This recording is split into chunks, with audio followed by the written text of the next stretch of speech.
কথা দিবার পরেও যদি তুমি কথার বরখেলাপ করেছো তবে তোমার শাস্তি হবে। বলেই পাখিটি সোহেলের ভাঙাচোরা ঘরের বদলে একটি সুন্দর একতলা বিল্ডিং ঘর বানিয়ে দিল।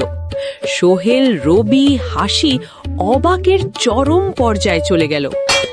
তোমরা আমাকে ছেড়ে দিলে দেখে আমি খুবই খুশি। আমি তোমাদের 3টে ইচ্ছে পূরণ করব। আমি এখন চলে যাচ্ছি, তোমরা তোমাদের প্রয়োজনেই আমাকে ডেকে নিবে। তোমাকে আমরা পাবো কোথায় জাদু পাখি?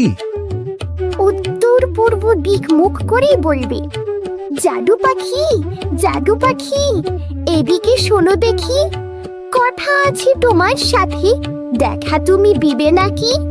ও জাদু পাখি, এটা বললেই আমি চলে আসব। বলেই এক মুহূর্ত অপেক্ষা না করে পাখি চলে গেল। সোহেল, হাসি, রবি তাদের নতুন বাড়ি পেয়ে খুশিতে আত্মহারা হয়ে গেল।